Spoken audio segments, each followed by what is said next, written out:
Bonsoir, c'est avec plaisir que je vous retrouve pour cette nouvelle édition en direct de Nice, la 10e si je ne me trompe pas.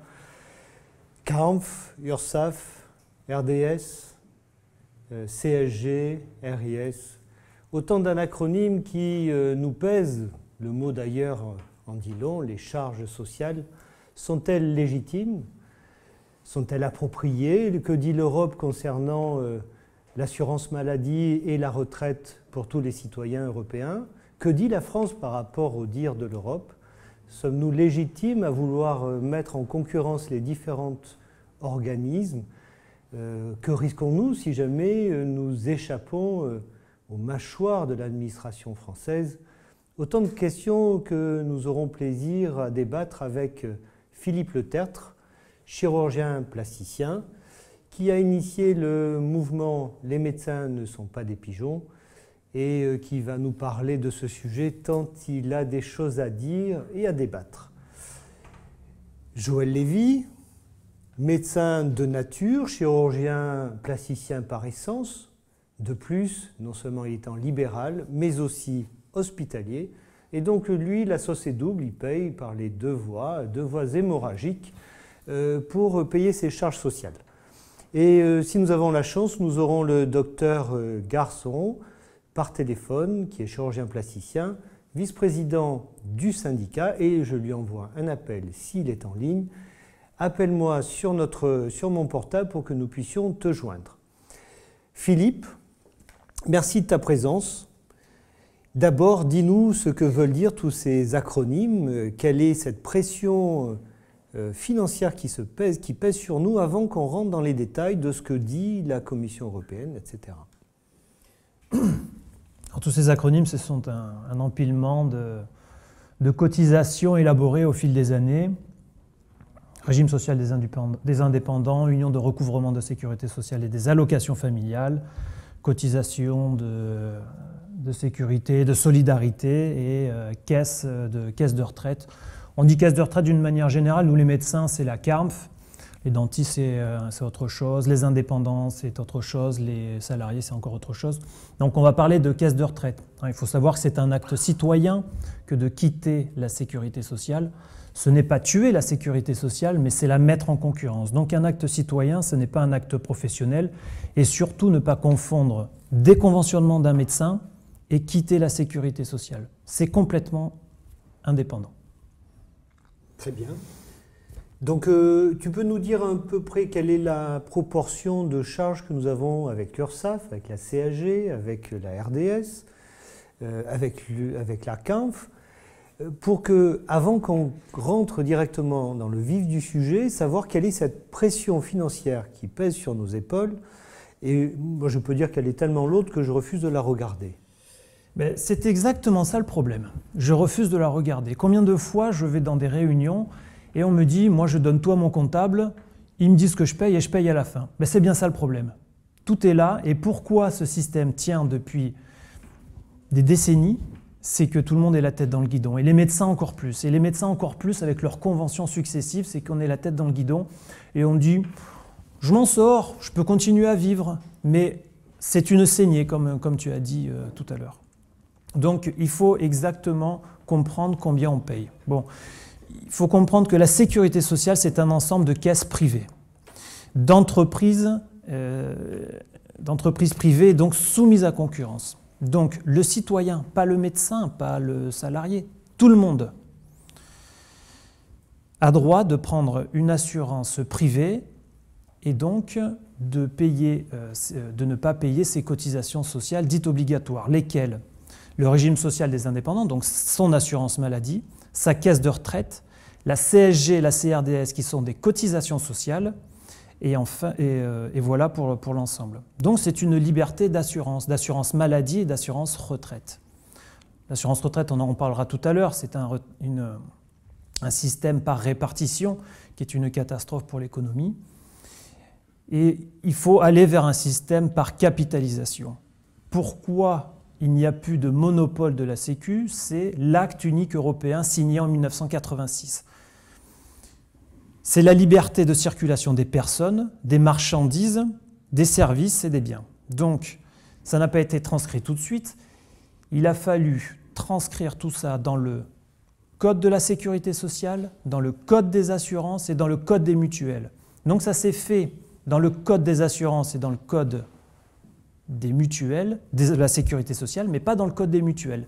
C'est pour ça que ça a un petit peu tardé à se mettre en place en France, depuis 1986. En 1994, il y a eu transcription, puis obligation de la part de la Cour de justice de l'Union européenne à transcrire le droit dans le Code des mutuelles, parce que toutes les caisses de sécurité sociale dépendent du Code de la mutuelle. Donc tant que ce droit n'était pas dans le Code de la mutuelle, les caisses de sécurité sociale pouvaient arguer d'un monopole. Voilà, tout simplement. Et c'est Jospin qui, en 2002, a fini de transcrire ce droit dans le Code des mutuelles sous la pression de la Cour de justice de l'Union européenne. D'accord. Donc... Au niveau des cotisations, c'est par rapport au chiffre d'affaires, c'est un pourcentage. Et bon, j'ai pris l'exemple d'un médecin ou d'un entrepreneur qui avait une somme de cotisation sociale et avec un détail pour le RSI, sa caisse de retraite et ses URSSAF. On pourra faire le détail tout à l'heure si vous voulez. On pourrait le faire maintenant. Alors on peut le faire maintenant, très bien. Alors j'ai pris le cas d'un médecin ou d'un entrepreneur qui par exemple aurait 80 000 € de charges sociales par an. Alors je ne sais pas combien, Henri, tu en as par an, mais il faut que tu le saches. Si tu ne le sais pas, c'est que c'est grave. C'est grave. Donc c'est grave. Il faut le savoir. Il faut savoir combien on paye, à qui et comment, et combien tous les mois, et si on a le droit. Bon, 80 000 €, il faut savoir que c'est réparti 18 000 € d'allocation familiale. Alors ça, il faut parler de régime légal. Les allocations familiales, c'est le seul régime légal. Et un régime légal en France, ça a été démontré par l'arrêt Podesta en 2000. Un régime légal, c'est un régime qui concerne l'ensemble de la population. Tout le monde cotise, tout le monde en bénéficie. Mais par exemple, notre caisse de retraite, nous les médecins, ou les avocats, ou les notaires, ce n'est pas un régime légal parce que seuls les médecins cotisent à cette caisse. Donc c'est un régime non légal professionnel, soumis à concurrence, c'est ça la loi. Alors les allocations familiales, c'est la seule cotisation dont on est obligé de payer. Les URSSAF, il faudra donner, sur 80 000 €, il faudra donner 30 000 € de CSG-CRDS. CSG-CRDS, c'est bien établi par la Cour de justice de l'Union européenne comme une cotisation sociale. Ce n'est pas un impôt, c'est très important. Le régime social des indépendants, ou alors la caisse d'assurance maladie, ou la mutuelle sociale agricole, 10 000 €. Et enfin pour la CARMF, qui fait partie des cotisations sociales, 22 000 €, 455. Donc vous avez le droit de ne pas payer là-dedans la CSG, la CRDS, 30 000 €, le RSI, 10 000 €, et la CARMF, 22 000 €, 455. La petite subtilité de la CARMF, c'est que plutôt que de prendre en salaire supplémentaire ce que vous payez en URSSAF ou en RSI, la CARMF, vous pouvez souscrire une assurance vie européenne et déduire de vos frais la même somme que ce que vous cotisiez à la CARMF. Donc, plutôt que d'augmenter encore votre impôt sur le revenu, parce que si vous gagnez plus, vous allez avoir plus d'impôt sur le revenu, vous allez quand même gagner plus d'argent, mais vous allez donner de l'impôt sur le revenu, là, vous allez sécuriser votre argent. Qui peut croire encore que la CARMF, dans 5 ans, sera vivante ? Je ne sais pas, hein, avec les lettres du président Modrux, le massacre des innocents, titre encore, je suis à la tête d'une bande d'escrocs. Il nous prévient tous les ans, tous les 6 mois, que la caisse est en faillite. Il faut savoir qu'il y a seulement 9% de médecins qui vont dans le libéral des jeunes et qu'il y a une vague terrible de médecins qui quittent la CARMF. Donc il faut comprendre que cette caisse n'a plus une longue espérance de vie. Donc la CARMF, c'est sécuriser son argent et passer d'un système de retraite par répartition, c'est-à-dire je paye aujourd'hui pour celui qui est à la retraite en ce moment, à un système par capitalisation. Je cotise pour moi, pour la fin. C'est ça. Est-ce que je peux te poser une question ? Oui. Il y a 2 questions qui me viennent à l'esprit sur la CARMF. La première, c'est mais que vont devenir tous ces médecins qui ont payé pendant des décennies la CARMF et qui n'auront plus de médecins pour justement répartir leurs cotisations de retraite? Ça, c'est la première question. Et la deuxième, c'est est-ce que sur une période de 30 ans d'exercice, on arrive à capitaliser autant dans la rente que nous permettrait d'avoir la CARMF? 3 fois plus. 3 fois plus les capitalisations. Un exemple, un médecin ou un employé qui cotise 2000, 2300 € par mois de retraite.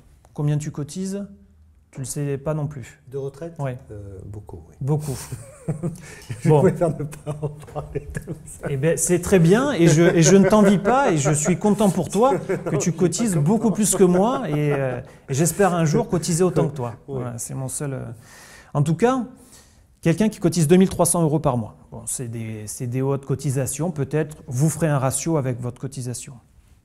Au bout de 30 ans, tu parlais de 30 ans, au bout de 30 ans, ça fait 1 800 000 €. On a le choix, au bout de 30 ans sur une assurance vie, de prendre le capital ou la rente. Donc dans 30 ans, si je veux, je prends mes 1 800 000 €, ce qui est quand même intéressant. Ou alors, je prends une rente, 94 000 €. Voilà pour mon assurance vie. Bon. Moi, je me suis installé il y a 3 ans et demi. Donc, je suis allé à toutes les caisses et je me suis inscrit. Et puis, à la CARM, j'ai dit combien je vais toucher quand je vais m'installer. Alors, réponse dixit de la secrétaire. On me dit au téléphone, docteur Le Tertre, si vous preniez votre retraite en 2009, ça serait 3 400 €. Bon, je me dis, je n'avais pas fait mes calculs, je me dis c'est quelque chose. Oui, mais en 2010, c'est 3 200 €. Ah, je fais, ben, c'est déjà moins, mais c'est encore quelque chose. Oui, mais en 2011, c'est 3 000 €. Et je ne lui dis pas, je lui pose pas la question pour 2012 ou 2013. Je lui dis, mais est-ce qu'il y aura quelque chose à la fin? Ah, mais vous, docteur Le Tertre, vous n'êtes pas sûr de toucher votre retraite. Et j'ai raccroché le téléphone. Donc peut-être que ça a commencé à germer un petit peu à ce moment-là, mais c'est vrai. Ce que je vous dis, c'est vrai. Et donc, au lieu de 94 000 €, je toucherai au grand maximum 25 à 30 000 € avec un régime par répartition. 3 fois moins. 3 fois moins. D'accord. Et maintenant pour les assurances maladie. Alors les assurances maladie, c'est-à-dire c'est quoi la question? C'est l'URSSAF, RDS, CAG. Oui. Le montant si... Ben, le RSI, l'assurance maladie, c'est le RSI, Oui. c'est le régime social des Oui. indépendants. Notre exemple, payer 10 000 € par an. Oui. Bon, si on souscrit une assurance privée anglaise, je n'ai pas de lien organique avec qui que ce soit, c'est entre 300 et 400 € par mois. Bon, ça nous fait à la fin 3 000 à 4 000 €. Donc vous économisez encore 7 000 €. Voilà. Il faut savoir que quand vous cotisez 4 000 € à cette assurance, vous avez tarif sécurité sociale, plus 300% de dépassement d'honoraires, plus frais d'hospitalisation, plus impossibilité de vous virer de l'assurance maladie, de cette assurance, plus les frais de radiologie, de biologie, d'hospitalisation, les maladies, voilà. Hein. Et RDS et CSG, c'est bien plus que ça. Alors, CSG, CRDS, c'est une cotisation sociale. Le petit truc sur ça, c'est que si vous ne prenez pas une assurance maladie en France, vous ne devez pas payer la CSG, CRDS, qui est une cotisation sociale pour les assurés maladie en France. C'est la loi. Donc ça fait bien plus que 4 000 ou 5 000 Ah, mais € d'économie. exactement. Ça fait 10 000 plus 30 000. Voilà. Très bien. Nous voyons de suite que le sujet va dans le vif et je sens que Joël trépigne et a envie de poser sa question. Joël. Je suis Candide, alors j'essaie de suivre un petit peu les informations qui m'arrivent sur le chat et j'essaie de faire une petite question globale. On a bien compris qu'il s'agit d'un acte citoyen. Oui. Les conditions semblent légales maintenant, ou en tout cas inscrites dans le droit depuis Jospin, donc depuis un certain nombre d'années. Où en sommes-nous actuellement des démarches réalisées par des citoyens? Où en est-on de la part de certains médecins? Et dans les questions qui me sont posées, n'aurait-on pas intérêt, c'est une question du docteur Smadja, n'aurait-on pas intérêt à faire des démarches groupées pour pouvoir avoir moins de problèmes à titre personnel? Parce qu'on voit, et là je vais sur une question du docteur Salon, le cas d'un médecin, j'avais envoyé une lettre avec recommandé et accusé de réception pour quitter la CARM, la réponse ne s'est pas fait attendre, quelle que soit la procédure que je pourrais engager, je reçois l'avertissement que les sommes dues vont être recouvrées par voie d'huissier de justice et à mes frais. Donc un sentiment d'inquiétude, et où en sont actuellement les gens qui ont tenté l'aventure? Le sentiment d'inquiétude, il est nourri par la pression qu'on peut faire les caisses. Les caisses. Toutes ces caisses privées qui sont sous le pouvoir exécutif de l'État. Mais l'État, il faut savoir qu'il n'a qu'un simple pouvoir décisionnel, et puis au fur et à mesure des années, de ces caisses privées, il s'est dit, je vais faire la convention, puis je vais faire telle loi, puis je vais répartir l'impôt comme ça, puis on va ponctionner plus, puis on va faire une CSG-CRDS qui est passée d'un impôt provisoire à 1% à un impôt à 8%. Bon, quelle est l'ambiance? Le gâteau est trop beau et trop gros. Hein. Ils ne veulent surtout pas perdre cette manne de cotisation. Qu'est-ce qui se passe?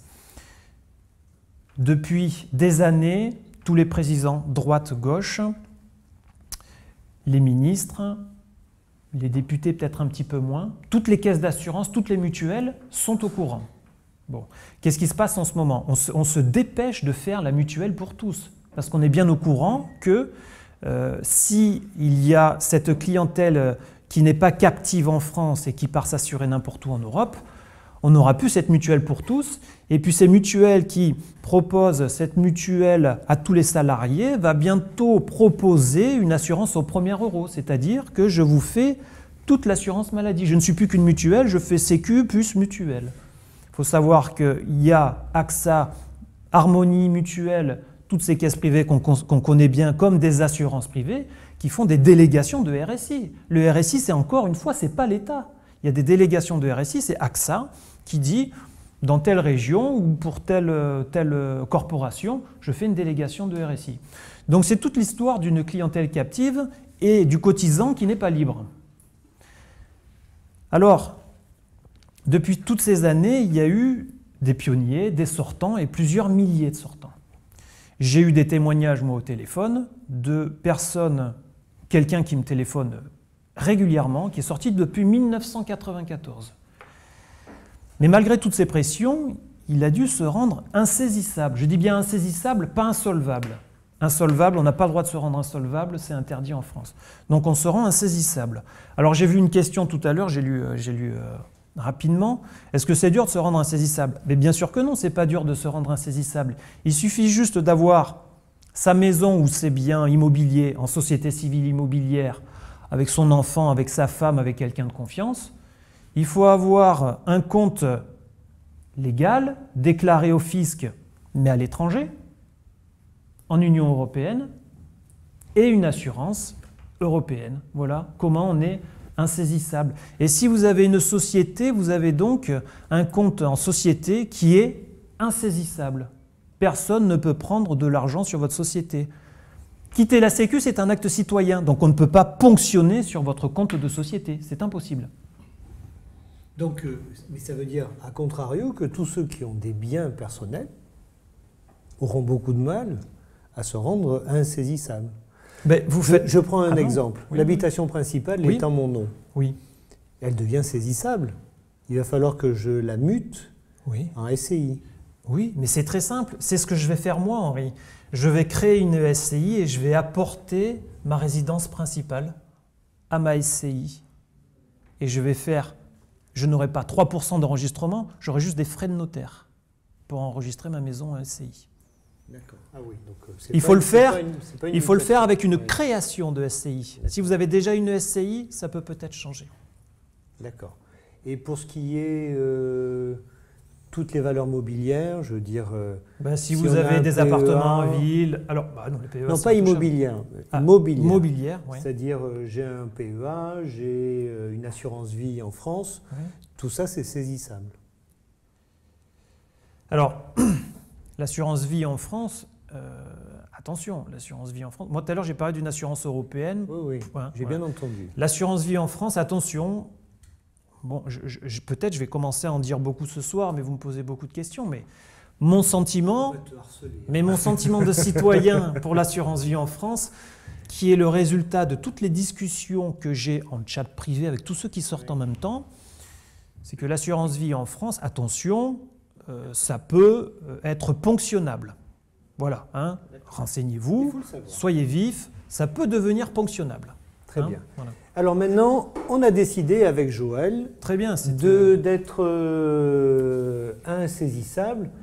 Quelle est la démarche? Comment je vais faire pour résilier l'URSSAF ou quel que soit l'organisme, la RSI, la CANF, mais que je ne me sente pas isolé, car effectivement, le problème, ce n'est pas de partir, c'est de ne pas se sentir isolé, de ne pas être agressé. Et l'agression, bien évidemment, je me demande comment on va pouvoir l'éviter. Alors, donne-nous un canevas clair que tout le monde va pouvoir utiliser de façon à ce que, dès demain, je prenne mon petit téléphone, mon petit stylo, et je commence à faire les courriers et les appels nécessaires. Alors, il y a 2 choses à faire au début. Il faut savoir qu'en Europe, il n'y a pas d'obligation, et c'est marqué dans la loi a été changée. Avant, il y avait marqué dans la loi, et on est obligé de s'affilier à la sécurité sociale française. Et la loi a été changée, avec une petite subtilité, avec marqué, on est obligé de s'assurer à une assurance maladie.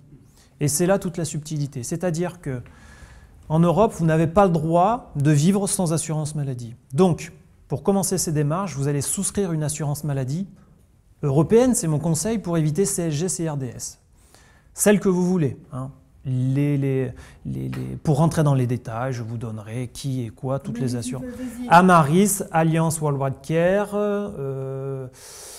Assurance sans frontières, et puis on commence à voir April, qui est un courtier de Alliance.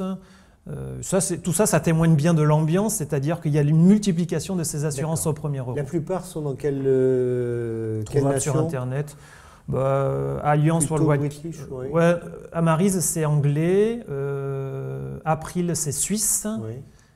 Et Suisse fait partie de l'Europe parce qu'ils font partie de l'AELE pour toutes les conventions, etc., etc. Donc vous commencez à souscrire une assurance maladie et vous faites une assurance vie. Une fois que vous avez ça, vous prenez contact, vous ne le faites pas seul. Je répète, vous ne le faites pas seul. Vous prenez contact avec le Mouvement pour la liberté de la protection sociale, qui est le MLPS, dont le président est le docteur Claude Reichmann, qui se bat depuis plus de 20 ans pour la liberté de l'assurance maladie. Tu peux nous donner le site internet? Vous faites claudereichmann.com. C'est très simple, et vous aurez l'adresse du MLPS, okay. Et vous enverrez votre petit courrier de dénonciation. Donc je promets que demain, on écrira sur GE, on vous donnera toutes les indications écrites. Comme ça, vous n'aurez pas besoin. Mais comme ça, tu dis et puis on va faire pas. C'est pour ça que je t'avais dit, c'est pas la peine de faire des PowerPoint. Il vaut mieux discuter, faire une première approche, et on fera. Et on mettra tout ça sur GE dès demain. Alors une fois que vous avez pris contact avec le MLPS, vous avez le meilleur avocat de droit social. C'est le seul qui a fait 70 procès pour se battre pour la liberté d'assurance maladie. C'est le seul. Il y a une autre avocate, il y a 2-3 avocats, il y a des points chauds en France de personnes qui permettent de se libérer de ces cotisations sociales. Moi, je fais avec Claude Reichmann, c'est l'initiateur et c'est le meilleur et c'est le plus vif sur le sujet. Mais les avocats, qui les contacte? C'est l'association ou c'est le médecin indépendamment? Alors, quand vous cotisez à cette association, 230 € par an, très peu cher. Très peu cher. Vous n'aurez pas plus de frais d'avocat. Et si vous avez des procédures très compliquées, ce qui risque de ne pas arriver, vu la vague de médecins qui quittent et d'indépendants qui quittent, on va en parler, et bientôt les salariés, c'est formidable, ces caisses d'URSSAF vont être saturées de contentieux, donc elles ne pourront plus répondre. Alors une fois que vous avez pris contact avec le MLPS, vous faites un RAR, c'est-à-dire le MLPS, il va vous dire « Qu'est-ce que vous voulez quitter ?» Je m'appelle Henri Delmar et je veux quitter l'URSSAF, le RSI et la CARMF. Il va vous faire une lettre. Je m'appelle Henri Delmar, selon les lois, blablabla, je veux quitter l'URSSAF.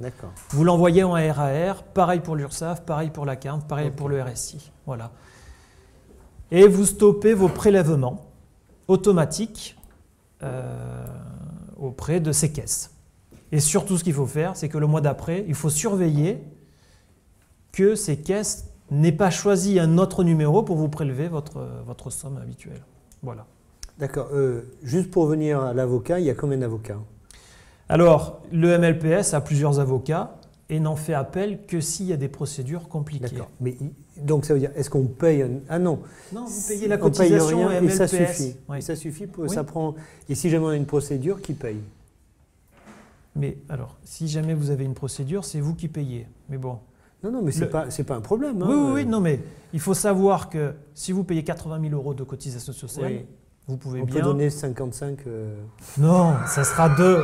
Si c'est 3 000 euros par an, grand maximum d'avocat, c'est grand maximum. C'est D'accord. grand maximum. Parce Et que c'est pas oui. sûr, c'est des cas rares. C'est des cas D'accord. rares. C'est des cas très rares. Ok. Ok. Donc maintenant, j'ai résilié mon URSSAF. Alors, qu'est-ce qui va mon se passer RSI, ma Voilà. CAMF. Qu'est-ce qui va se passer? Moi, je suis en plein dans le bain parce que j'ai Oui. reçu les premières lettres. Alors, vous recevez une première lettre Mmh. de chacun qui dit vous n'avez pas le droit, blablabla. Blablabla. Alors, c'est très marrant parce qu'on a été plusieurs et on confronte un petit peu nos lettres. C'est un cafouillis total. Même la CARMF se permet de vous rappeler que la cotisation est obligatoire et vous menace de déconventionnement. Donc, Oui. c'est n'importe quoi. C'est une caisse privée qui n'est pas... C'est un acte citoyen, une caisse privée, et qui vous rappelle que dans votre travail professionnel, on risque de vous déconventionner alors que c'est une caisse de retraite. C'est n'importe quoi. Des menaces, quoi. Que des menaces, exactement. Alors après, vous avez, je l'ai marqué là, vous avez donc les lettres RAR. Quand vous avez des lettres RAR, vous envoyez tout au MLPS qui vous dit il faut répondre, il ne faut pas répondre. Après, vous avez la mise en demeure. La mise en demeure, le MLPS vous dit il faut répondre ou pas répondre. Et après, vous avez la contrainte. Et là, la contrainte, il faut faire opposition. Et lorsque vous faites opposition, vous allez au tribunal d'affaires de sécurité sociale et vous exposez votre cas, tout simplement. Et vous exposez le droit européen et tout ça. Et là, avec notre avocat, bien sûr. avec votre avocat, exactement. Oui. Ou pas. On n'a pas besoin d'avoir un Oui. avocat pour aller au tribunal des affaires de sécurité sociale. Oui, mais je préfère Voilà. l'avocat. Mais vous prendrez l'avocat que vous voudrez, exactement. Très bien. Joël.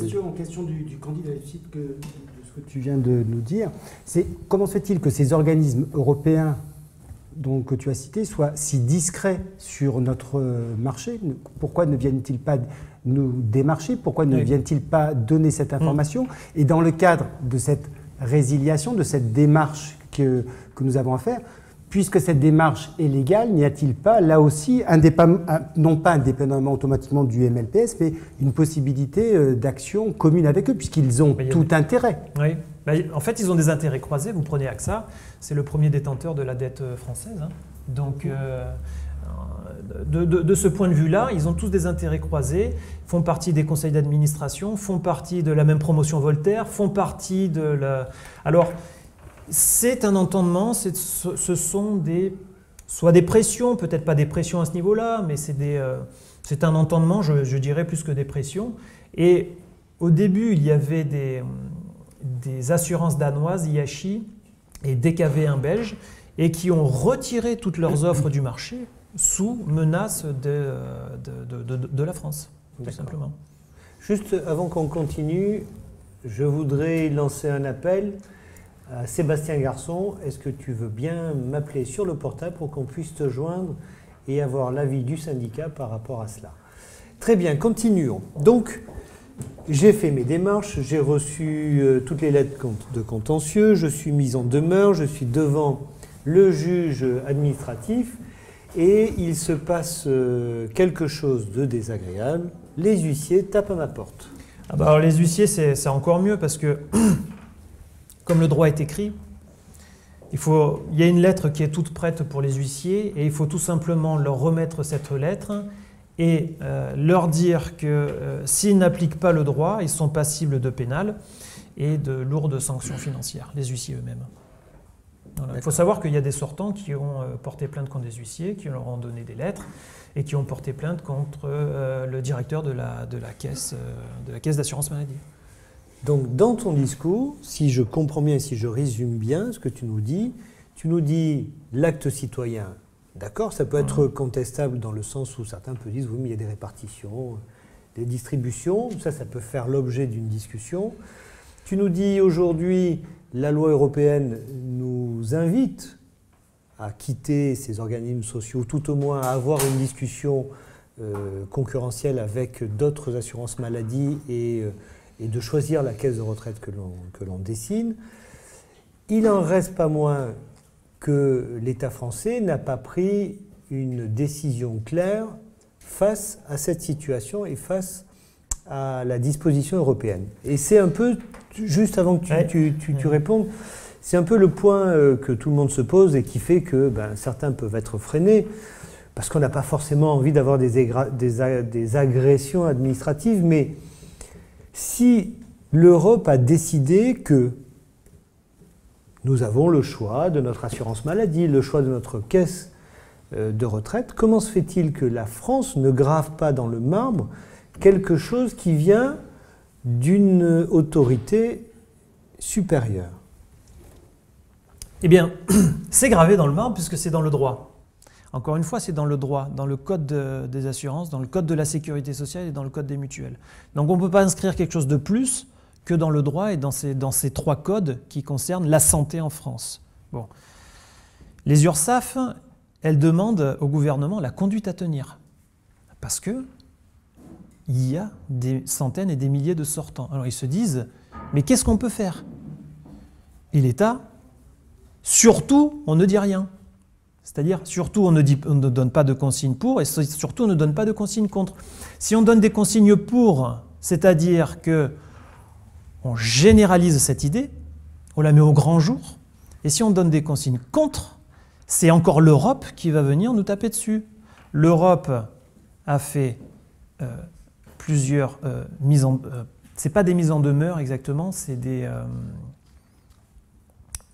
faudrait que je me rappelle exactement le terme, mais bon, l'Europe a dit plusieurs fois à la France, attention, vous n'appliquez pas le droit. Des notifications? C'est des notifications et il y a eu des avis de classement. Voilà, l'avis de classement. Donc l'avis de classement, c'est-à-dire que après ces notifications, c'est-à-dire ces menaces de pénalités financières, la France s'est rangée dans le droit européen. Et l'avis de classement dit, la France applique le droit. Au niveau de l'Europe, maintenant, c'est clair. Voilà. Mais qu'est-ce qui se passe? La France, elle a créé un site, amélie.fr, et elle met une bannière. Le monopole de la sécurité sociale tient encore. Qu'est-ce qu'on peut faire? Elle crée une association en France qui se revendique de la Commission européenne, qui n'est autre que toi et moi et Joël, on se met un titre délégation de la Cour de justice de l'Union européenne à Nice, et on dit à tous les Niçois, le monopole tient encore. Qu'est-ce qu'on peut faire de plus? On en est là, on en est là. Est-ce que je peux te poser une question politico-sociale? Oui, bien sûr. Le fait de déserter, c'est un peu le mot. Mettre en concurrence.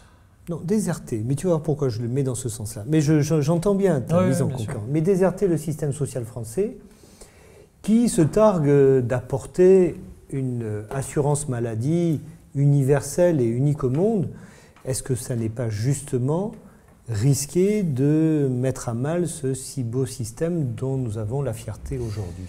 Mais ce si beau système, personne n'en veut. C'est le plus beau du monde, mais personne ne le copie. Mais pourquoi? Pourquoi ce système est-il si beau? Pourquoi ce système est-il solidaire? Quelle est la solidarité dans ce système?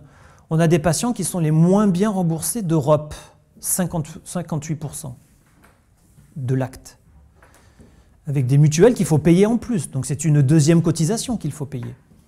On a des médecins qui sont les moins bien payés d'Europe, 23 € une consultation. La moyenne européenne, c'est 40 à 50 €.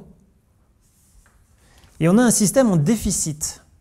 Alors, si, Henri, tu adores ce système et que tu le trouves solidaire, reste-y. Moi, je vais voir ailleurs parce que la santé, c'est pas si cher. Mais il n'en reste pas moins qu'il y a des démunis dans ces pays et qu'on a envie d'avoir un geste social vis-à-vis d'eux. Et ce n'est pas un discours politique, je tiens, c'est une attention sociale. C'est que je comprends bien que la caisse de retraite aujourd'hui va être défaillante, c'est pourquoi je vais payer pour ne plus rien retrouver dans cette répartition. Il n'en reste pas moins qu'aujourd'hui, 10% de la population est dans un niveau de seuil de pauvreté, qu'elle n'a pas les moyens de se payer de la maladie et ni même une assurance privée.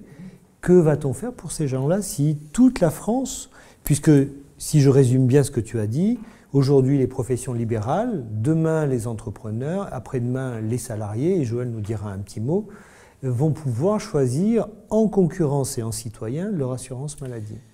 C'est la question de l'Europe et du salaire entier. En Europe, on a un modèle, alors on dit toujours l'Allemagne, mais il y en a d'autres en Europe, il y a les Pays-Bas aussi.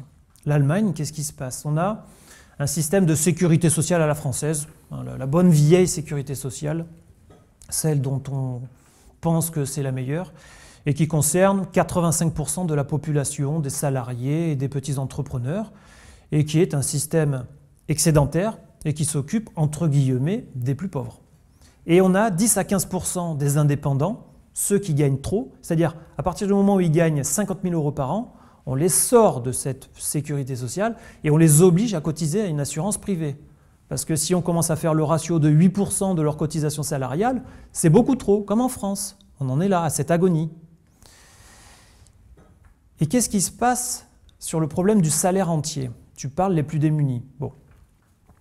Le plus bas salaire en France, c'est le SMIC. Bon. Si on fait un SMIC en net, c'est aux alentours, alors attention, hein, c'est à peu près, je ne suis pas encore dans les chiffres, mais c'est 1 200 à 1 300 €.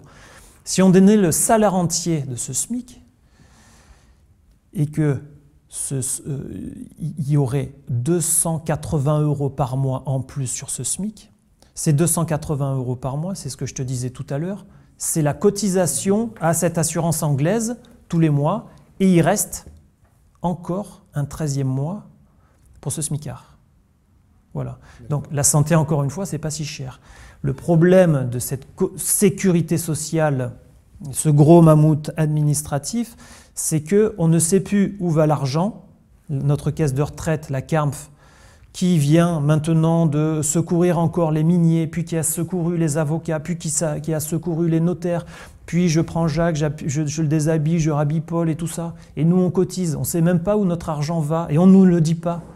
La sécurité sociale, c'est pareil. C'est exactement pareil. C'est un employé qui travaille pour un médecin, puis un employé qui surveille un employé, puis un employé qui fait de la gestion, puis un employé qui fait DRH, puis un DRH qui est le chef de... C'est trop énorme. On ne sait plus du tout comment ça marche et ça ne se finance plus. Mais puisque là on est un peu dans les détails de fond, et c'est intéressant de vouloir le développer, c'est qu'est-ce qui fait qu'aujourd'hui la sécurité sociale n'arrive pas dans un système de remboursement qui est inférieur à la moyenne européenne à rétablir ses comptes? Parce que j'imagine que l'hospitalier ne rentre pas dans le cadre, dans l'escarcelle de la sécurité sociale. Pourquoi? Tout le CHU, etc., c'est la même caisse? C'est une caisse à part, je pense. Hein. Mais c'est un système global de soignants, de cotisants et de caisse centrale. Hein. C'est le même problème. Même l'assurance publique, même le secteur public rentre dans l'escarcelle de l'assurance maladie. C'est exactement. Tu es en train de dire exactement caisse professionnelle. C'est exactement ça. C'est toujours le même problème. D'accord. Donc c'est bien compartimenté. Oui, bien sûr. On ne sait pas comment. Donc la gestion est mauvaise. À l'hôpital, Joël est un salarié. Joël, raconte-nous alors. Mais Joël à l'hôpital est un salarié, c'est-à-dire que Joël, s'il voulait à l'hôpital, il prendrait son salaire entier, il en serait ravi, puisque de toute façon il paye des cotisations sociales à l'hôpital et il en paye encore lorsqu'il est indépendant. Donc il paye 2 fois. Alors Joël, c'est encore pire. Non, c'est qu'on est vraiment dans un système à double cotisation où l'exercice libéral amène à des prélèvements, le salaire amène à des prélèvements de sécurité sociale qui ne sont pas reversés et pour lesquels je n'ai aucune prestation sociale. Donc on voit bien un système qui est un petit peu absurde, en tout cas dans une démarche, dans ce cas-là, d'un soignant. Alors c'est vrai, j'avais une question qui est de certains médecins qui se posent la question, et on parlait d'entrepreneurs qui ont des idées et qui ont décidé de bouger, mais qui me disent, si nous faisions appel à des confrères basés à l'étranger pour racheter avec nos fonds nos cabinets, nous deviendrons à ce moment-là salariés dans mes cabinets. Et il me précise, mon boulanger-pâtissier a monté une boîte à Tokyo qui lui a racheté sa boulangerie en France et il est devenu un salarié de sa boîte basée à Tokyo. Alors, bon sang, sur cette image-là, qu'est-ce qu'on peut dire maintenant? Qu'est-ce qu'on peut dire? On peut dire que cette gymnastique est est très bonne, je pense. On va devenir, il faut qu'on propose d'être... Mais oui, mais moi de toute façon, mon global, mon action globale, ma réflexion globale, c'est qu'il faut comprendre le système, savoir combien on cotise, et le chemin de Henri entre savoir combien il cotise et monter une holding à Tokyo, eh bien, il est très long. Donc il va falloir s'y mettre. Exactement. À mon avis, ce système, bon, il faut bien l'analyser, il faut bien le verrouiller. Attention, ça attire l'œil sur les contrôles fiscaux. Il devient salarié, donc il va aussi payer des cotisations sociales sur son salariat, parce qu'il ne pourra sûrement pas être salarié tokyoïte, à mon avis. Oui, en plus, on ne peut pas monter des holdings en tant que médecin. La loi le réprouve. Non, c'est interdit. Là, je suis formel. Je suis formel, on peut. Tu es sûr? Je suis formel, on peut. C'est une. Je n'ai pas le papier. C'est un nom spécial qui est entre guillemets holding, mais on peut. On peut tout à fait. Parce que la gymnastique, c'est très bien. Moi, j'y ai réfléchi avec mon associé, la holding pour les médecins. C'est-à-dire que moi, j'ai un associé qui avait un besoin de trésorerie énorme. Et le problème de la holding pouvait se poser. C'est-à-dire que lui, il prenait beaucoup en rémunération de gérance, et moi, au lieu de prendre beaucoup de rémunération de gérance et payer beaucoup d'impôts, je mettais sur une holding. Cette holding ne payait que l'impôt sur les sociétés et pas l'impôt sur le revenu. Et de cette holding, je faisais une SCI, de l'investissement immobilier. C'est voilà. le principe d'une holding. Mais bien sûr, mais c'est possible. Tu es sûr? J'en suis sûr. Je vais reposer la question tu cherches à nos experts comptables. ANSEL. ANSEL, mais tu me le rediras tout à l'heure. Alors, c'est passionnant tout ce qu'on vient d'attendre. On a compris l'histoire. Nous avons maintenant en ligne Sébastien Garçon. Sébastien, m'entends-tu? Oui, bonsoir. Bonsoir Sébastien. Tu as entendu le débat de Philippe, qui est très intéressant. Une partie, oui. Et j'aimerais, par ta voix, avoir l'avis du syndicat des chirurgiens plasticiens. Oui, mais bonsoir à tout le monde. Tout d'abord, merci de nous avoir invités. Le problème, c'est qu'effectivement, il y a des questions qui se posent. On a essayé de faire le point de notre côté. Malheureusement, à ce jour, selon nous, on n'a pas tous les éléments de réponse pour garantir une sécurité juridique pour nos confrères. Donc, on est un petit peu, entre guillemets, embêté, même si effectivement c'est très alléchant, ça donne vraiment envie, on aimerait aller plus de l'avant. Mais ça reste quand même à ce jour un petit peu aléatoire, parce que le temps de la justice, à nos yeux, n'est pas tout à fait le même que notre activité. Donc, certes, on peut sortir de la Sécu, être super content les premières années, mais le boomerang, quand il finit par arriver, il peut faire mal. Donc, à ce jour, on n'a pas réussi à faire vraiment la part des choses. On a contacté de gros groupes financiers pour voir des études de marché, des faisabilités, pour essayer de sortir du système. Mais actuellement, malheureusement, je serais le premier à vouloir faire le pas, mais à ce jour, il n'y a rien de très clair. Il n'y a rien qui nous offre une sécurité juridique. Et certes, ça mérite d'y réfléchir, mais sûrement pas de se jeter la tête la première dedans. Philippe? Parce que je pense que c'est bien que tous les deux ayant des points de vue, l'un sécuritaire qui est celui du syndicat, en disant bon, on va mettre un pied devant l'autre que si on a une sécurité. Toi qui dis mais moi je vous affirme que nous sommes structurés. Je pense qu'il y a un débat vraiment passionnant à engager entre tous les deux. Et faites-moi ce plaisir-là, allons-y. Bonsoir Sébastien, merci d'être avec nous. Bon, sécurité, non. Non. Si vous vous dites, moi je veux sortir de la Sécu à J1 et à J2, je veux partir en vacances tranquilles, ne le faites pas. D'accord. Bon.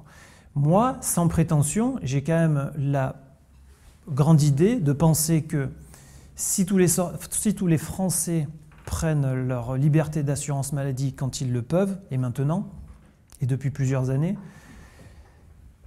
c'est un levier de relance économique. Qu'est-ce qu'on va chercher en ce moment? Relancer l'industrie, on n'y arrive pas. essayer de faire de l'exportation, de l'importation, on n'y arrive pas. Essayer de faire la mutuelle pour tous pour avoir plus de sécurité, plus de on n'y arrive pas. On n'a rien en France qui, à part partir à l'étranger, qui puisse nous donner le plaisir de vouloir rester en France. Si vous avez cette solution, je suis prêt à l'entendre. Bon, je ne fais pas cette démarche, moi, petit Philippe Le Tertre, chirurgien à Nice, pour vous dire je vais sauver la France. Non.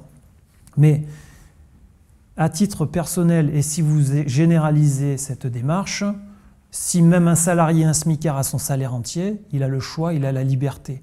Pourquoi on vient nous dire vous êtes obligé de cotiser à une sécurité sociale? Pourquoi on est obligé de nous dire ça sera tant et c'est une saignée?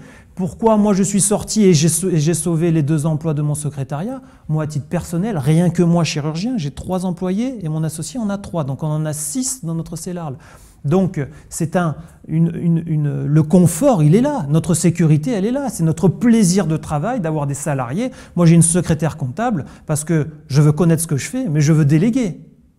Je veux avoir une assistante parce que je veux qu'elle me fasse mes sutures, je veux qu'elle m'aide dans mon travail, je veux qu'elle me prépare. Voilà. Je veux avoir une secrétaire parce que je veux qu'elle réponde au téléphone. Si c'est pour diminuer mon salaire, puis diminuer mon activité, puis diminuer mon champ visuel, puis faire tous les papiers, non, on ne peut pas continuer comme ça en France. Il faut vraiment élargir l'esprit et il faut faire une révolution un petit peu intellectuelle. Le droit est pour nous. Mais tout le monde pense que la sécurité sociale, c'est notre maman, qu'elle va nous nourrir jusqu'au bout et qu'elle va nous sauver. C'est faux, c'est faux. La sécurité sociale, c'est un ensemble de caisses privées. Et c'est un ensemble de caisses privées et en plus, on nous oblige à cotiser à des mutuelles. Et ces mutuelles, et pourquoi il y en a 815 en France? C'est parce qu'elles ont bien compris qu'une fois que le gros risque assuré par la sécurité sociale est assuré, elles n'ont plus qu'à assurer le 100% sécurité sociale, c'est-à-dire rien. Pourquoi la santé est un marché si florissant? Et pourquoi nous, on est obligés de cotiser? Posez-vous cette question et agissez en tant que citoyen. Le droit est pour vous, agissons en nombre. Alors, une question pour Sébastien. J'ai bien compris ta prudence en disant que... Vas-y. Que le système, la sécurité sociale, tout ce qui gravite autour de notre système de santé, que ça cristallise effectivement des envies de changer le système pour effectivement que ça fait tomber des dominos et automatiquement ça apporte des solutions. Nous au syndicat on a été les premiers à essayer de faire le relais si tu veux auprès de groupes financiers. Le problème, on a rencontré des groupes financiers qui ont essayé pour des dizaines de milliers de collaborateurs qui constituent ces grands groupes de sortir de l'assurance maladie. Il s'avère qu'ils se sont fait toquer en Conseil européen et que depuis, ils n'ont même pas essayé de remettre un orteil dans la piscine, quoi. Donc ça peut paraître irrationnel, il y a quand même beaucoup de verrous, des verrous qui sont légitimes, voire illégitimes, mais surtout, c'est pas très propre ce qu'il y a derrière. Et donc, il y en a beaucoup qui craignent pour leur propre existence, quoi. Ils n'ont pas envie d'aller au conflit, même si ce sont des gens de pouvoir, parce qu'ils craignent pour eux-mêmes. Et c'est délicat, et donc c'est pas parce qu'on va faire, nous, plasticiens, en plus, un peu un kamikaze, je sors de la sécu et je vais entraîner derrière moi tout le monde. Moi, ça me fait un petit peu marrer, si tu veux. Parce que pour l'histoire de la TVA, les consignes du syndicat, c'était de ne pas l'appliquer sous couvert de respecter les clauses de déclaration nulle avec la mention express. En pratique, ça dépend des régions, mais il y en a beaucoup, je préfère payer parce que j'ai trop peur. Et ce sont parfois les mêmes qui veulent payer la TVA et qui veulent sortir de la Sécu. Alors il faut qu'on m'explique là, parce que entre le risque de ne pas payer la TVA et le risque de sortir de la Sécu, il est quand même sacrément différent. Donc j'ai un problème intellectuel avec ça. Je suis pas sûr que l'effet de masse que l'ensemble des plasticiens sortent de la Sécu changera la donne, qu'il y a un travail de fond à fournir, ça certainement. Le problème, c'est que ce travail de fond, à ce jour, au niveau du timing, il n'est pas abouti. Il y a trop de, comment dire, il y a trop de passion, que ce soit parmi les pros, que ce soit parmi les contres, et c'est très difficile de trouver des conseils justes, objectifs sur la situation actuelle. Et c'est malheureusement, je suis un peu embêté parce qu'on aimerait que le syndicat puisse vous donner des réponses sensées, sincères sur le sujet. Mais entre les super pros et les super contre, on a du mal, tellement les gens sont passionnés par ce débat, d'avoir des objectifs, enfin une analyse objective de la situation.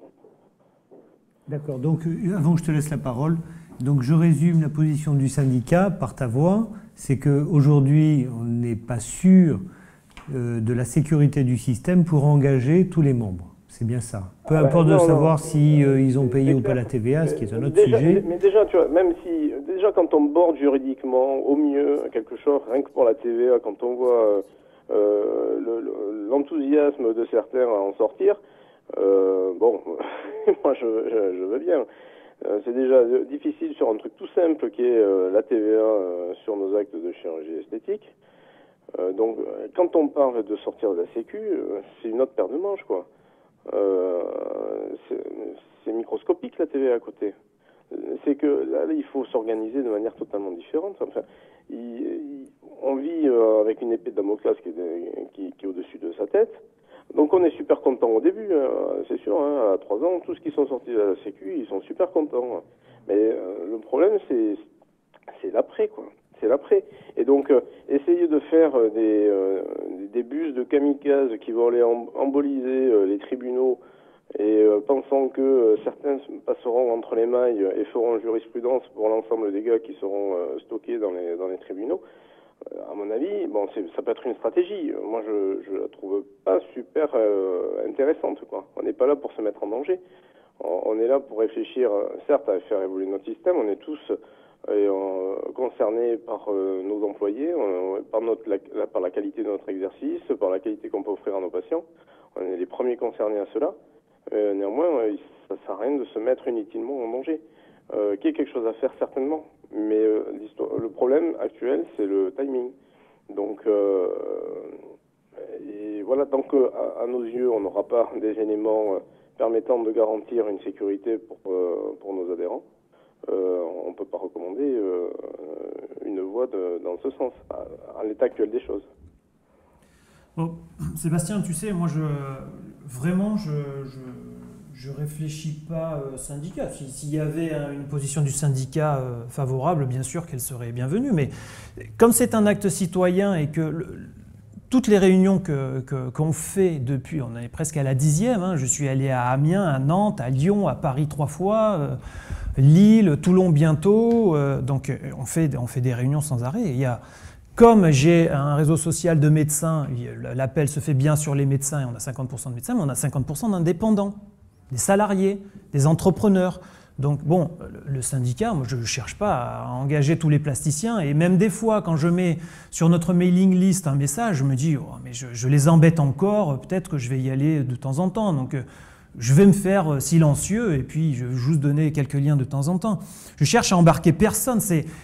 On a une liberté chacun. Toi, tu revendiques ce que tu veux, être paisible et ne pas emboliser les tribunaux. Mais c'est très bien. Moi, je reconnais ça tout à fait. Moi, je veux avoir la liberté d'assurance maladie. Et Sébastien, il y a une jurisprudence. Le tribunal de grande instance de Nîmes a jugé favorable la sortie d'un agriculteur de la mutuelle sociale agricole, qui est le RSI des agriculteurs. Il lui a donné un avis favorable et on a le certificat de non-appel. Quand on a un certificat de non-appel, ça veut dire jurisprudence. Après, si les juges ils disent on juge bien, on juge mal, on juge bien, on juge mal, c'est le problème de l'indépendance de la justice avec l'État. C'est vraiment ça. Le problème, il est là. Oui, non, le problème, il est que tu fais écho, et c'est normal. Tu es pas seul, les gens te regardent, tu as un réseau social, comme tu le dis. Donc, les gens sont... Toi, tu es la tête dans le guidon, tu es dedans en permanence. au même titre que le syndicat a des responsabilités vis-à-vis de ses adhérents. Et la moindre des choses, c'est de ne pas mettre les gens... Et on ne cherche pas, à mon avis, ce soir, on fait appel pour avoir un... En insécurité.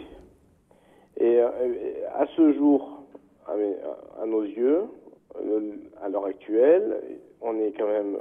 Le seuil d'insécurité est vachement plus présent que des choses qui peuvent aboutir de manière sereine. Et ça ne veut pas dire qu'il n'y a rien à faire. Maintenant, jouer au kamikaze, ça passe ou ça casse, soit, peut-être, c'est peut-être une solution. Il y a peut-être mais c'est pas du tout être kamikaze. Il y a des sortants depuis 1994, et je les ai tous les jours au téléphone, et ils n'ont rien payé depuis 1994. Ouais, alors c'est sûr, si on ne veut pas aller au tribunal administratif une fois par trimestre, on ne fait pas cette sortie. Il y a aussi les mecs qui sont sortis, qui se sont fait rattraper. Mais parce qu'ils ne se sont pas fait aider, c'est toujours le même problème. Et lorsqu'ils ont eu une contrainte, ils n'ont pas fait opposition. C'est toujours le même problème. C'est pour ça que je dis ne le faites pas seul. Vous êtes aidé par le MLPS ou des avocats spéciaux, on peut vous donner des noms, mais ne le faites pas seul. Ceux qui se sont ramassés, c'est qu'ils l'ont fait seul. C'est toujours le même problème. Peux-tu juste m'expliquer pourquoi l'ensemble des avocats qui sont quand même les premiers, entre guillemets, sur la brèche concernés par le système, ils n'en sont pas sortis depuis des années, quoi. Parce qu'un avocat, la règle est simple, et je leur ai posé la question, pour avoir le droit d'exercer, il faut être à jour de ses cotisations au barreau. Donc si tu n'es pas à jour de tes cotisations au barreau, tu ne peux même pas prétendre exercer. C'est aussi simple que ça. Puisque peu importe le nom de ton assurance, puisque tu cotises. Mais non, le barreau dit à jour de ses cotisations, donc il n'y a pas... Oui, mais tu cotises. Si tu cotises en Angleterre, tu cotises. Oui, mais le problème, c'est que pour eux, il y a un mélange entre l'acte professionnel et l'acte citoyen. C'est-à-dire que s'ils ne sont pas à jour de leur cotisation sociale, même s'ils sont dans le futur, ils auront raison. C'est-à-dire que s'ils ne sont pas à jour au jour J de leur cotisation sociale, prétendue obligatoire, ils ne peuvent pas exercer. Donc leur acte citoyen a un effet sur l'acte professionnel. Donc c'est pour ça. Bon. Donc il faudrait qu'il y ait un avocat courageux qui dise « je suis un citoyen courageux, mais en même temps, je n'exerce plus ma profession d'avocat ». Je sais pas, puisqu'une cotisation, ça reste une cotisation, donc... oui, mais là, moi, quand je le fais, je continue à travailler. Sébastien, moi, aujourd'hui, j'ai travaillé toute la journée, et ça fait 3 mois, 4 mois que je suis sorti de la Sécu, ça ne m'empêche pas de travailler. L'avocat, ça l'empêche de travailler. Si je comprends, il faudrait un avocat qui ait un autre poste qui lui permettrait d'avoir des rémunérations, par exemple, je ne sais pas, président ou quelque chose comme ça, non ? Un médecin, non, un médecin. Ou un médecin, oui. Ça doit peut-être se... Ou alors, si on demandait à Hollande, je ne sais pas. Très bien.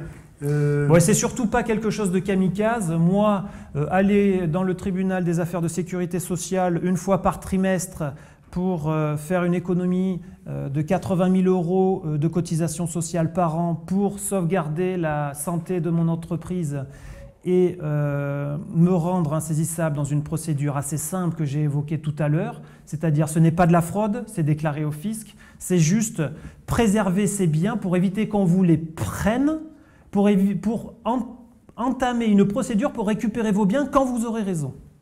Très bien. Donc on a compris les 2 messages. Sébastien reste avec nous. On a bien compris les 2 messages. Le syndicat qui dit pas de mot d'ordre général, la prudence. Non, et Philippe. Juste envoyer que voilà, oui. Il y a déjà plusieurs depuis un moment qu'il s'est entre guillemets saisi du problème, qu'il essaie de mener sa réflexion de son côté. Mais à l'état actuel, on n'a pas d'éléments tangibles pour appuyer dans un sens ou dans l'autre. Mais à l'heure actuelle, en termes de timing, mais Sébastien, tu redis la même phrase. On va perdre du temps si je redis la même chose. Hein, c'est dommage. On les a tous, on a la jurisprudence. Moi, j'ai consulté plusieurs avocats, ils m'ont sorti, alors, bon, je sais pas, ils avaient peut-être pas envie de faire une nuit blanche pour me répondre au dossier, ils m'ont sorti le lien de la Sécu en me disant « la Sécu a le monopole ». L'autre, il m'a sorti une jurisprudence de 1993, alors que ça a été transposé en 1994, puis 2002. Bon, ça a toujours été comme ça, les avocats, toujours. Oui, non, ben, je te rassure, on n'a pas contacté les avocats qui ne sont pas au courant du sujet. Hein. Très bien. Pour détendre un peu l'atmosphère, vous avez vu que c'est un peu électrique, gentiment. Est-ce que tu pourrais, avant que nous rentrons dans une petite conclusion, mon cher Sébastien, nous faire un petit point en quelques minutes, en quelques secondes même, sur la TVA et sur l'avenant 8 ? Alors, ben, sur la TVA, c'est simple, les choses avancent. Le recours en Conseil d'État évolue, c'est-à-dire que le rapporteur a été nommé au Conseil d'État pour étudier le dossier. L'administration fiscale, Bercy, a finement envoyé le mémoire de réponse que l'on a, suite à notre mémoire qui avait été déposé du syndicat, notre deuxième mémoire. Donc, malheureusement, on pouvait s'y attendre. Le mémoire de Bercy est encore dans la méthode Coué en disant, je reste campé sur mes positions et je n'en change pas. Donc, ils sont toujours dans une optique de poker menteur. Les éléments défendus par le syndicat sont bien étayés, à savoir que nous, ce que l'on cherche à faire tomber, c'est le critère d'assujettissement à la TVA qui est corrélé au remboursement de l'assurance maladie. Donc on est confiant par rapport à l'évolution. On devrait avoir des nouvelles pour la fin de l'année, vers octobre. On devrait quand même y voir un petit peu plus clair. Et donc voilà où on en est. Ça avance, on est confiant, on apporte les pièces une par une quand il y a des nouveaux éléments qui arrivent. Sébastien, est-ce que je peux rajouter quelque chose la décision du Conseil d'État. Dans le sens où tu comparais la TVA, bon, moi je vais dans votre sens et je trouve que votre action, elle est très bien et je vous fais totalement confiance, je vous suis. Mais quand tu compares le fait d'avoir quelque chose de serein et de pas serein, quitter la Sécu, la loi est écrite, il faut l'appliquer. Ne pas appliquer la TVA, la loi n'est pas encore écrite et pas sûr qu'elle sera appliquée. Donc attention aussi. Hein. Ah non, ça c'est non. Le Conseil d'État rend sa décision. Alors, Bercy verra comment il y répond secondairement, mais il sera obligé. À l'heure actuelle, le rescrit a été écrit. On n'est pas contre le rescrit, c'est juste la façon dont a été écrit les critères d'assujettissement par Bercy pour faire valoir ce rescrit. Donc ils se sont plantés, ils veulent pas le reconnaître. Maintenant, ils vont pas se déjuger et ils resteront campés sur leur position jusqu'au bout. Il y aura que le juge du Conseil d'État qui pourra les remettre au pas. Et je pense intimement c'est ce qu'ils attendent. Très bien. Je te remercie beaucoup, Sébastien. Tu as apporté ton angle qui était très intéressant. Ouais, non, mais c'était très bien parce que... Après, sinon, sur l'avenant 8, bon, ça oui, pardon. Que les choses... là, c'est pareil, on est dans un temps juridique qui est toujours plus long que le nôtre. Sur l'avenant 8, il y a eu un recours qui a été déposé par le syndicat. Qui développe un argumentaire qui est complémentaire d'autres recours qui ont été déposés par d'autres syndicats. Donc bon, tout cela va prendre un petit peu de temps. Il y a un peu de retard à l'allumage au niveau de l'assurance maladie. Certains ont été contactés. Beaucoup ne l'ont pas été, certains ont reçu des papiers, d'autres ne l'ont pas reçu. C'est un petit peu le flou. On avait rencontré Monsieur Fender, Dr Fender, le directeur de la répression des fraudes de l'assurance maladie à ce sujet, où il nous avait fait état qu'il y avait un peu moins d'un tiers des plasticiens qui étaient au-dessus des 150%. Donc on était rassurés déjà pour les deux tiers qui étaient en dessous de 150%. Ça c'était déjà une première chose. Bon, maintenant il y a des discussions qui sont censées avancer avec la sécurité sociale, donc on verra où ça nous mène. D'accord. Donc en fait, si tout le monde quitte la Sécu, y compris les salariés, on n'aura plus besoin de négocier l'avenant 8. Non, c'était une plaisanterie. Exactement. C'était une plaisanterie, Il n'y a mais je pas ne veux de pas relancer. convention. Non, mais exactement. Mais il faut savoir que l'avenant 8, c'est quand même une caisse privée qui nous l'impose. Il faut le savoir, ça aussi. Non, mais l'avenant 8 a tellement été mal écrit, si tu veux, que c'est un bateau qui prend l'eau de partout. Exactement. Et donc qui est inapplicable et qui sera inappliqué. C'est inapplicable. Encore un coup d'épée dans l'eau. Soyons rassurés. Et malheureusement, enfin, des fois, moins on y accorde d'attention, parfois mieux on se porte, parce que ça apporte trop de crédit à un texte qui sera de toute façon inapplicable. Très bien. Bah, écoute, merci beaucoup Sébastien, et j'espère qu'on aura l'honneur de t'avoir très souvent sur l'antenne de GE. Avant de conclure, nous allons peut-être poser une dernière question. Mon cher Joël. La première qui m'est posée là plusieurs fois, c'est l'émission, Henri. Oui. Sera-t-elle disponible après notre passage d'ici? Sera-t-elle disponible sur le net? Elle ne sera disponible bien évidemment qu'aux membres inscrits à Génération Esthétique. Et cette rediffusion aura lieu dans quelques jours, ce qui permettra de, bien sûr, repasser en boucle toutes les précisions qui ont été données par Philippe. Je rappelle aux chirurgiens plasticiens que dans 2 jours aura lieu le congrès de la SOFCEP à Quiberon, associé à la SOFCPRE, que Philippe non, tu n'y seras pas, mais le docteur Eschmann sera présent, et que j'espère que les informations qu'on a pu vous apporter ce soir vous permettront de poser des questions avec plus de pertinence lors de ce congrès. On vous remercie. Avant de donner l'antenne, j'aimerais bien qu'on vous montre ce journal où nous allons voir, c'est le Figaro d'hier, je pense, Non, c'est hier. de vendredi 4. Oui, donc ne le jetez pas. C'est une. Alors non, c'est pas l'Irlande pour être moteur, ça n'est pas Poutine non plus, mais on voit bien la caricature de Philippe Le Tertre, une médecine libérale, pas si libre. Donc c'est déjà le bout d'arriver à faire... C'est le seul que j'ai pu récupérer. On a eu Le Monde, Les Échos, Mediapart. Très bien, voilà. Donc il arrive à faire parler de lui, on en félicite. Et surtout, je vous remercie. Je te remercie Philippe d'être venu à cette antenne. Une petite précision, Mediapart, un média terrible en ce moment, a fait un excellent article sur la fin du monopole de la sécurité sociale. Très bien. À lire. Ce sera la mot de la fin, et merci Joël pour ta présence. Bonne soirée. Bonne soirée, merci.